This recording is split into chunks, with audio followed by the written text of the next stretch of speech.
When this movie says Bangkok, they mean Bangkok. Heavy on the cock. Yeah, there's a significant higher percentage of cock in this film than in part one. Well, I think if you go to Thailand in general, that's pretty much how it is. Yeah. I mean, I think David Carradine made the ultimate statement on Bangkok. Pretty much. No, I'm surprised they didn't like make brochures with David Carradine's body there in that tub. Like, come to Bangkok. You have one hell of a time before you check out. Exactly. Yeah, man. You can do things here you can't do anywhere else. Yeah. And for the last time. You'll go out in a bang. A cock. No, man. We're talking about the Hangover too. We're talking about Bangkok because that's where these guys get lost in. They have, I guess, there's no way a better way of putting it. They have fucked up again. At least they didn't go to Calcutta. That's even worse. Like, people in Bangkok, they look at Calcutta like that's their West Virginia. Wait, does Calcutta even have any attractions? Yeah, I like death cults. That's what I mean. What I'm saying, no. But the thing about Bangkok is that, okay, it's total Sin City. You can do whatever vice you got. You can whatever completely sick, weird super shit indulge. But Calcutta is just like, oh, you must have wanted to die since you came here. Yeah. I would go to Calcutta anytime because Bangkok just looks like it doesn't even look like it's covered in herpes. It looks like wherever you fall, you're gonna fall on a penis. If you're gonna end up with a penis somewhere. If you are a tourist and you don't know where you're going, when they say Bangkok has taken you, a penis has come from behind the alley and just pulled you in, and you will never be seen again. Wasn't Dune inspired by Bangkok? Giant sand cocks. Yeah. Right, like all those puddles of water. It's like, no, it's just puddles of herpes. And it just look nasty. It just look like somebody just took a big shit and piss on that city. Like somebody would come from Mexico City and say, "Hey, man, you need to clean this shit up." It ain't gonna be me. And that's the thing is, like, unlike Vegas, which at least has a clean veneer, it's all shiny, but underneath is the evil. Here, it's all just kind of on the surface. And it had to be that way for a sequel, because if you're going to follow the exact same formula, you've at least got to up the raunch considerably. You which do. is exactly what The Hangover 2 does. Oh, they do. For all you women who says, I want to see, it's not fair. You guys get to see all kind of nudity with women. I want more penis in movie. Well, you got it with this one. It might not be how you want it. Yeah, it's probably not but you how got you it. want it. And let me give you a hint. Bradley Cooper is not one of those penises. No. So, Well, that's in movies these days. You get a lot more penises than you do tits. It's rare to see a girl's bare breasts in a movie now. You're like, whoa, what is this? I mean, it's almost like whenever she shows her breasts, you expect to see penises on her chest now. It's like, we ain't gonna see anything. This is what I watch HBO for.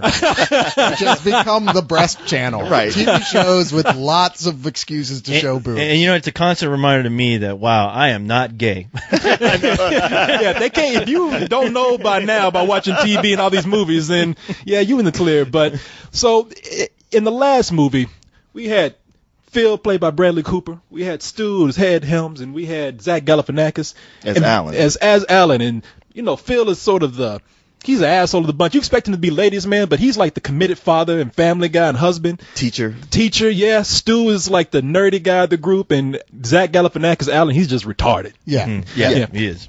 You get these guys together, they got an interesting dynamic, to say the least. And in the last film, we saw them going to a bachelor party in Las Vegas. Of course, with this dynamic, they are going to fuck up, and they lose the groom. Yeah, one drink in, and suddenly it's the next morning.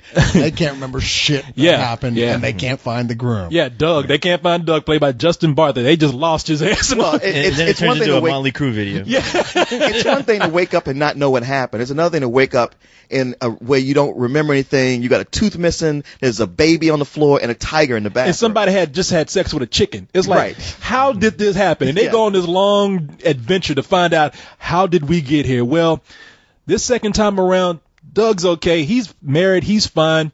And Stu is about to get married. Now, as you say, Cyrus, we missed that Hangover 1.5 where they just got rid of Heather Graham. Heather Graham's like, man, I'm about to make children's movies. I can be hanging out with you assholes showing my titties everywhere. Don't worry. I just read they're going to do an animated version of that. It's going to go straight to DVD. Yeah, That's what the Animatrix going to have the Hangomatrix. That's what the No Bummer Matrix. Summer looks like. But Stu has met this fine ass Asian chick, this chick from Thailand. She's about 7 leagues above his station. Now that is true, and you being kind right there. Yeah. Like it's only in a movie could the two of them get together. I don't care if he was a billionaire. She'd still be like, eh. I call that movie magic, brother. Yeah. That's ILM put that shit together. It's wildly unrealistic watching them stand next to each other. You're like, how much are you paying by the minute for that? Those two together look like that 50-year-old guy that gets caught on the goddamn news trying to marry a 12-year-old girl. Right. Yeah. You know, it's like, I mean, I guess this makes sense. It is Bangkok. No telling what she's trying to do to get the hell out of there. Because I mean, it's a lovely girl, man. Jamie Chung. Well, she's American. It's just her parents live in Bangkok. Yeah. Well, she ain't got no excuse. Her father seems to be some kind of either a rich investor or he's in the Thai mafia yakuza. Yeah, but this is chick named Lauren. That's who this girl plays, and this is not movie magic. This is movie hypnosis. To believe this, she's way too looking for this guy Stu. But hey, it's the movies, whatever. All right. Yeah, just go with it. They weren't gonna hook him up with a homely chick, right? Of course. It's not like Rosie O'Donnell's gonna come on and be like the girl he's marrying. Would have been more believable, but but then you're not rooting for him. You're like, get the fuck out of there, dude. Like her father is so mean to him. There's no way you would take shit from him unless you were going to marry that girl. Yeah, that's the only thing that's realistic. Oh, she is so fine. I would tell her father, I don't care if you in the mafia, you want to kill me to keep me away from this shit here, okay? Let you know right now. So whatever you got to do, you can do what you got to. But Stu, he thinks he's learned this lesson. Like being the geeky guy of the group, he's kind of the most sensible, and he don't even trust these guys around an IHOP. Phil is like, man, you got this fine ass chick. I mean, we party hard. When we got the bachelor party, he's like, no, we party too hard. This is the bachelor party here at IHOP. In fact, I don't trust you guys so much that I'm covering my glass of orange juice right now so nobody drugs me and I don't wake up with a fucking gorilla or something somewhere. Hey, Rudy Tooty Fresh and Fruity is for the whole restaurant. Maybe that was the Hangover 1.5. This is the crazy IHOP adventure. That's what I was like, this guy must really be fucking 50 years old, or at least 60. He must be getting that fucking that senior meal must come with a lap dance or something. Well, that would be at a Luby's. You get the Luann plate. Luann actually comes out and then gives you the plate and does a lap dance for you. But they are going to the wedding. They are going to Thailand for the wedding. So even though Stu's saying, look, we cannot have a bachelor party because that is just too wild, it would just be too much trouble. These guys just can't be in the same place. And that's the other thing. Alan. They got to pick up Alan. Alan's always going to be the one to fuck everything up. Alan's crying. It's important to point out that Doug, my brother-in-law's crying. You got to invite him. And Stu's going like, fuck no. Yeah. Well, why would I do that? That should have been the end of the discussion. It should have been. And that was the first moment that you, as an audience member, went, wait, what? Hey, didn't you motherfuckers see the first Hangover? How much money that fucking movie made because of all the fucked up shit this fucking guy right here cost? And see, once they bring Alan's already mouthing off, saying things he shouldn't be doing, and it's inevitable that something's going to go wrong. They invite Alan out to the beach so that they can just have one drink. Just one drink. Alan comes out there with a bag of marshmallows. He's mean mugging Stu's future brother-in-law. They all go out there and have a drink, including little 16-year-old, whatever that kid's name. Teddy. His name was Teddy. And he's Teddy. The apple of the father-in-law's eye. Teddy, he's a Stanford kid. He went to Stanford early, for, like 16 years old. He's a nobody cares about Teddy that much, man. Come on. Hey, nobody puts Teddy in the corner. He's a virtuoso on the cello. It's how much the father hates Stu and how much loves his son. Yeah. He loves that son so much. He's like, oh my God, son, he's so he's like, fuck you, round eye. Look at my son. That's what you should grow up to be. Except he's half your age. He's definitely been masturbating to his boys' graduation pictures. I wouldn't be surprised. Team Teddy. Yeah, love that kid. So they end up having that one drink. And all of a sudden they wake up in a shitty hotel room, roaches watching television. Stu's he has a tattoo. He's got a Mike Tyson tattoo. A face tattoo, so he can't cover that up. Alan ain't got no hair. Phil, I think it's happened again. Al, what did you do? I didn't do anything, I swear to God. Your hair is gone. No.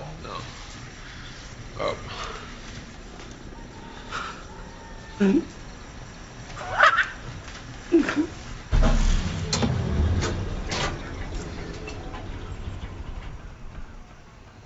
scared.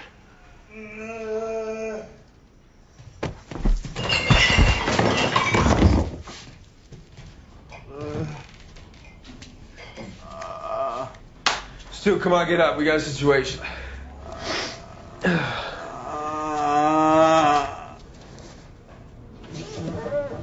Oh, holy. Where are we? Oh my God, Alan. Your head. No, your head. Phil got, well, you know, he's Phil a pretty is boy. sweaty. Yeah. Bradley Cooper has in his contract, look, I always got to be pretty. Yeah. Okay. I'll have red eyes, which will give me an excuse to put on some cool-ass Bruce Lee sunglasses. In fact, when Phil wakes up, he's posing with his shirt off. He's looking like he's in a centerfold. All he got is a little bit of red eye. You know, that's he just looking like he like normal people wake up. He looked like he fell in a vat of Crisco. Yeah. He's all shiny. The only thing missing from that picture is a little Gap logo in the corner. I know. Yeah. That dude, he woke up in an Axe commercial, you know. And there's a gay monkey in there with a Rolling Stones jacket on. Now, why is he gay? Yeah, what makes that monkey gay? Because that monkey did a gay act when he first got introduced. Come on, man. I thought it was because of the denim cut off sleeve fucking Rolling Stone jacket he's wearing. No, he's just retro. That monkey's more of a hipster. He's just a hipster monkey, yeah. But out of all this craziness, they can't find Teddy. And if Stu's gonna get married, fuck that. If Stu's gonna live, they better find Teddy. So just like in the first one where they can't find the groom, they go on this big adventure to find this lost person and to also just backtrack on what the hell happened and how did we get here? Yeah. How did I get here? And that's how you get Hangover 2 Electric Boogaloo. From at this point, just take the first movie and just change the setting. Yeah. And just play it like it was before. It's pretty much the same thing. To hit every single major comedy point. I mean, it is the Ghostbusters 2 of the Hangover. It is, man. They took the script. Jesse Race Las Vegas, wrote in Thailand. Jesse Race Little Baby, replaced with a monk, an old monk. Yeah. Erase Tiger, replaced with a monkey. Yeah. You know, I mean, it's pretty much erase Heather Graham and Broden and Monkey. Yeah, it's pretty much the same movie. And I guess what works for the film and what goes against it too is that they just try very hard to top all of the insanity and the vulgarity that we saw in the first film. A little too hard, if you ask me. But well, you know what? It's funny you saying that because actually I found myself enjoying the film, even though I was pretty much aware that, wow, this is a note for note like the first movie, but I'm still laughing. And goddamn, if that monkey isn't funny, call me crazy. Yeah, it's a excuse for reaction shots, which with any other animal is not funny. It's just lame, and we go, God damn it. But when it's a monkey, shit, man, look at that monkey. Well, the thing is, look, a cheap ass hooker can still suck a mean dick, all right? That's exactly what this monkey did, all right? So I told you that monkey was gay. See? I think he's enjoying the gay stuff a little too much. I know. What was that? It's like you're trying to prep us because you're going to buy one of those gay monkeys. Yes, I am, because this monkey was badass in this movie. I agree with you so much, man, that monkey made this movie because Dunstan checks in. Yes. God damn it. That tiger from the last movie, he's like, God damn it, upstaged. You know? But signifying monkey. Stepped on the tiger's feet. But man, the beginning of the movie, the very beginning of the film isn't working too well for me because they just don't feel naturally like friends before. I was amazed at how they made these guys from so many different personality backgrounds seem like they knew each other for so long. And I believe they were friends. Here it's like, oh, we're in part 2 and we're supposed to say things that remind you of the first one. And then not just remind you. Yeah. You know, I mean, things flat out going, hey man, remember that time in the first movie? I know, right? It's like the first 20 minutes of the film was just to go, remember that time in the first movie when we Come on, are you telling me you want to be still talking about you tell me some of the same stories I've heard like 10 times about shit that ain't even as cool as The Hangover. What are you talking about? Remember that time I picked up that comic book number 54, Spider-Man with Mary Jane? They relieved you. Now, it's crazy, wasn't it? Now, so you know that's not true because I absolutely never hang out with you. You just listen to my podcast obsessively, and it seems like I say it a lot. That's y'all's hangover. Going to the comic book store. My bad. How did we get here? We drove, motherfucker. How you think we got here? Look at all this ink on my hand. I can't even remember how it got there. But you know, at the beginning, man, what really got to me, like I can handle that. I'm like, the movie just needs to get going. But then it's the Zach Galifianakis show for about 20 minutes. And we talked about this before, Leon. He was a lot less like his character in the first movie, and more like his character in Due Date, where he was just annoying to the point where you couldn't realistically see how anybody would hang out with this guy. And he was doing things that weren't just quirky, but straight out mean or retarded. He's clearly mentally disabled on some level, but he you could tell he means well, right? And you can't be angry at him. It'd be like kicking a cat or something, right? Well, maybe you could do that, Leon, but for me. And here he is just out and out self-absorbed douchebag, and you're like, fuck this guy. Well, you know what? The thing is, I noticed that, and I thought that was going to annoy me at first, but I realized that the Zach Galifianakis character isn't treating his friends like that. It's more like his family, like people who he's like living with. Like, I mean, he's a grown ass man living with his parents, and he's still acting like a spoiled fucking kid. Because once you look at his room, you realize, wow, this guy is like on the brink of like full on retard. So you were just relating to him because your room is like that. Yeah, I know. As soon as I saw it, because at the minute they showed his room, I was like, oh my god, that's the co-host. I know. In fact, I think I saw you in the background. The moment I saw a fucking Macho Man Randy Savage post, I was like, fuck yeah, I love this guy. Yeah, everyone should fucking bow to his fucking every need. Of course. I thought you'd be like, look at this dork. Oh no. Yeah, if you look on the lamppost, co-host is back there. No, all I thought was like, I got to really work on my room when I get home. You say that's the only treats. He doesn't treat his friends like that, but I totally disagree. He completely treats his friends like that. He treats them like. So? Are you kidding me? In the airport, the way he acts towards them there, the way he acts towards the guy Teddy, especially right off the bat, he says during the rehearsal dinner. He was still trying to win over their friendship to where Teddy, the new guy, who he's thinking is at his new rivalry. Yeah. I can understand why he's being a dick to that guy. Yeah, I can. And I can understand why he's being an asshole to his okay, parents. I tell you what. He's still spoiled. I can understand why he's being a dick to Teddy. What I can't understand is why none of the other three guys don't look at him and say, hey, cut that out. See, I think they just they make those characters that they lose just weak characters, so we don't have to worry about them too much when they lose them. It's like they do. Those characters are so weak that even they can't keep track of them. They just forget about them easy. Doug in the first film, we don't know shit about Doug. Right. But at the same time, that actor, he didn't come off as a bad actor. Right. I mean, maybe they didn't write him with a lot of personality and they stuck him off because he's not a comedian. Justin Bartha, I saw in a movie recently. It was it went straight to DVD, but he was actually one of the best parts of the film. That's the thing. I mean, I was almost kind of sorry they left Doug out of the first one so much. I was like, well, I like this guy, and he feels like the glue who's holding all these friendships together. Yeah, he's a straight man. And it wasn't. Yeah, he's a straight man, but it was like, okay, I see why they lost him, but he seems good enough. This Teddy kid, I was like, man, every time he was on, had something to say. It looked like he was about to smirk with every one of his lines. He had no emotion. Yeah, Mason Lee is the actor who plays him. I don't know how. Put actor. Yeah, in quotes. He's a kid. I've never seen him in anything before. Maybe not even an actor. I don't know. You don't even need to have him be that much of a good actor like because they just dump his ass somewhere and just go on about the film. The problem is when it eventually gets to the resolution and you have to see him again with all the shit that he personally has gone through, and he's just kind of like, whatever.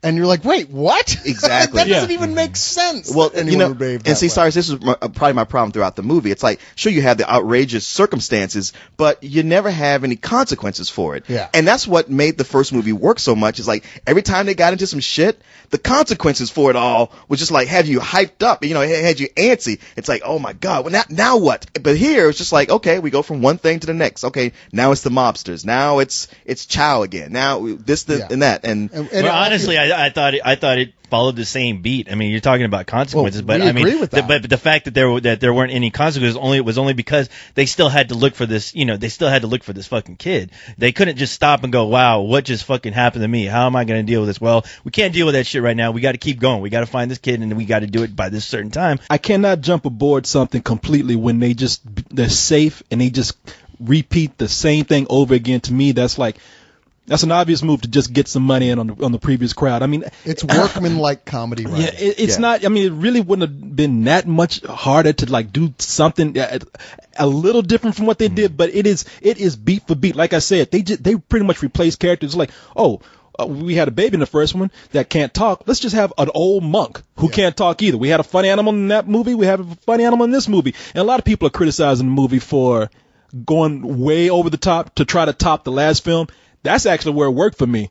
Like poor Stu in this movie, he got into something where I felt so sorry for him. Yeah. I was like, man, these guys better not hang out with Stu anymore because Stu's gonna kill all of them because he cannot afford to let them have this secret and tell anybody. That's the thing that won me over. I mean, you're right. I mean, it does go over the top, but it does it in such a good way that, I mean, you just can't help but be like just engaged in the craziness. And you know something else, being that they're in Bangkok.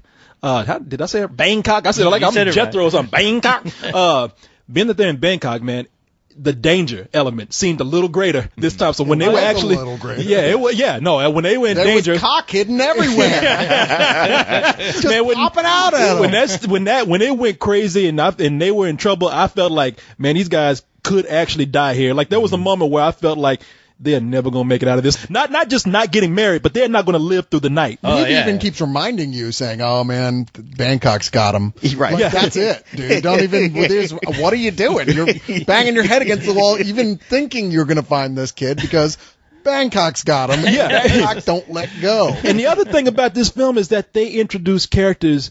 It's that kind of sequel. Hey, you loved them in the first one. We got to bring them back for the second one. And we had what's that actor's name? Kim Jong. Kim, as Mr. Chow. They got to bring Mr. Chow back. I loved him. I loved every minute of him. Every time he was on screen. And then we got another cameo by somebody that we all looked at each other like, this is just surreal. Yeah. That cameo was completely unnecessary. It's one of those things that could have easily ruined this entire movie for me because I'm like, don't end on this note, please. I mean, this is like you were like trying way too fucking hard now. Wasn't that just the topper of all the things that they did in the film to copy the last one though? Yeah. I would have been a little kinder towards this film if it just wasn't for that last reminder. Yeah, we did everything we could to rip off the first film. Well, but you know that was painfully unfunny. Yes, exactly. I didn't have any of those moments while the movie was going on until that particular moment. You're right. They do so many things like that are just kind of like, okay, stop reminding me of the first film. Maybe I'm new to this,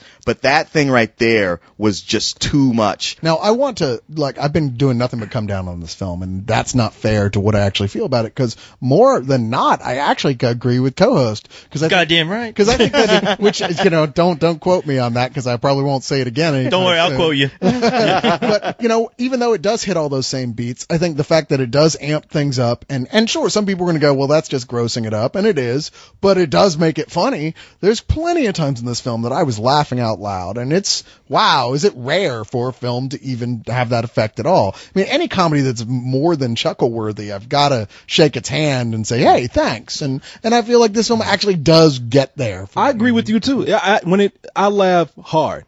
The only things I can count how many times I probably laughed hard, which is probably about 4 or 5 times, and that's when they hit those high notes that I was talking about. When they did something extremely crazy, it worked for me. The funniest thing in this movie, and this is probably what is pushing this movie over for me, is that monkey, man. I gotta talk about that monkey. That monkey was the best actor, or should I say actress, in the movie. Crystal the monkey. In fact, that monkey acted with Bradley Cooper before in Failure to Launch. I think they used to date each other. I think they got photos of each other on the town. I got to give this director, who's the director of this again? Todd Phillips. He started out doing a bunch of documentaries. He did Frat House, yeah. Oh, this is, okay. Yeah. Todd Phillips is, I would say he's one of the best directors in Hollywood right now, just based on how he made me believe in that monkey. This is not a monkey who's just doing it up for laughs. This is a monkey that smokes, looks for cars to drive up, and he sells dope to people. You know what? Coincidentally, I was in a bar talking to a woman about this last night who's at the screening, and she's done research on these monkeys in Thailand and about how they really do smoke and do all this stuff, and the people who own the bars inject them with tranquilizers, get them to hang out because they're a tourist attraction, and they have a monkey rehab for all these sad monkeys who got addicted to these drugs. Wow. And on cigarettes. Can I get a movie about that starring the monkey from Hangover 2? I want to see a documentary about that. Seriously. Yeah, I want to see that 12-step program for monkeys. Yeah, really do have it. It's a little distressing to me how happy that makes Corey. I know, right? He's beside himself with joy to know this. Imagine a monkey with a monkey on its back. I want to see Monkey Rehab, man. Yeah, with Dr. Lancelot Link. Exactly. Like that's what is the staff? Are they monkeys too? Do they have like monkey sponsors? They have posters in the waiting in the lobby that say "Evolve." Oh my God, that's the Hangover 3, man. Right there. Look, let me tell you, I love the first Hangover. I really do. That was one of my favorite movies the year it came out. It was like right in my top 5. Yeah. And this one I do like, but I just can't really, I can't condone a film that just doesn't put the effort for to like be creative. When they just do something, this is what I always criticize, Aaron Seltzer and Friedberg for, like just making a movie to make cash. I've said my piece for this movie. Maybe I was just hoping for more. And I was saying the whole time when they said they were going to make a part 2, right from the beginning when they said they're going to make a part 2, I was like, please just don't do a repeat of everything that you've done. And it's turned into kind of what I did not want. But when it works, it works. And it works to very, very funny, hilarious effect. So just on principle, I can't give it the matinee that I want to because I think people will enjoy it for that. But for myself, it's about as high as a rental as I can get. Well, I'm going to go ahead and give it a matinee only because, yeah, you're right. It does hit the same beats, but you know what? So does A-Team, and I still enjoy the hell out of that. Didn't. Every time there's a new episode. Oh, I'm not talking talking about the show. Okay, TV show. Oh, fuck that movie. No. I mean, the payoffs were actually funny, except for that last fucking note, which it was horrible. The one consideration that keeps coming to my head is that, am I going to laugh that loud when I see this again? And I think a lot of the comedy here predicates on the unexpected, even while it's still hitting those same beats, because you really don't think they're going to go as far as they go at points. And there's a couple comedy equivalents of jump scares where you're like, Jesus Christ, what the fuck was that? And they work, but they are predicated on you not expecting them to happen. Now, I'd say this is going to be a film that you're going to want to see with a big crowd of people that are just having fun with it. And certainly our audience was. I mean, I give it a matinee because I think it is perfect for that, but I can't give it a rental because I think you probably won't. I want to judge it by not comparing it to the first movie. And yet, that was impossible since it completely compares itself to the first movie throughout the entire movie. Every chance it gets. Every chance it gets, it goes, hey, remember how funny this was before? I mean, I chuckled throughout, but maybe only 2 or 3 big laughs, and sadly, I can barely remember what they were. I just feel a lot of disappointment with this movie because, Corey, I was with you when they announced they were going to make a sequel. I was like, oh, don't do that. But they were smart with the first one, so maybe they won't just do a remake of it. But then seeing Due Date, I was like, maybe they will. And then just with this, I didn't feel as negatively towards it as I did with Due Date, but it was a very similar feeling. And I wish I could say more positive things about it. I wish I had a more positive feeling. I think back to the memory of that first one, and I gave it better than Sex. This one is just more of a high rental. Even when they do the thing where like, we're not going to show the photos. Yes, we are. And then seeing it, I was just like, the photos. Screw you, Leon. The photos were not as good. They were not as good. What? No, you guys? Oh, come on. Okay, you know what? I'm not taking either of you guys to fucking Vegas, to Bangkok. I ain't even fucking taking your ass to the Walmart down the goddamn street because you guys are going to just kill my buzz every time I want to have a good time and laugh my ass off. You don't even have a car. How are you going to take me? What are you talking about? And my co-mobile. And thank you for not taking me to Bangkok. But if you did, I think you would want me to kill that buzz. I would love to see y'all go to Walmart because I think that would be the Hangover Part 3 right there in a Walmart. You know what? There's one thing we haven't talked about. That's right. We keep bringing up Hangover 3, and we're like, because it's going to happen. The director Todd Phillips has said it's already in the writing stage, such as it is. Assuming I know the diagram of the first one replace. Surprise. Yeah, exactly. The one thing we haven't thought of is like, there's only one of them who's not married. Oh. Yeah. Wow, the third one's going to have to be about Zach Galifianakis that's right. getting married. I thought it was a monkey. That's badass. Horrible. In big. Talk about having to suspend our disbelief for this one with the dentist getting married to some super hottie. Anyone getting married to Alan's character is a suspension of disbelief. You know what? As far as the suspension of disbelief, when I get to a third movie, I would say they won't care enough to stick into the ground that they'll just have him go like, oh, he realized he was gay and he's going to marry Mr. Chow. Yeah. That makes sense. It's either that or it's going to turn into Arthur. Yeah. Might as well throw Jason in that movie. So, and yes, I do want one of those little drug dealing monkeys. I know you do. I don't care what sexual orientation it is. I'll let you rent mine for $1.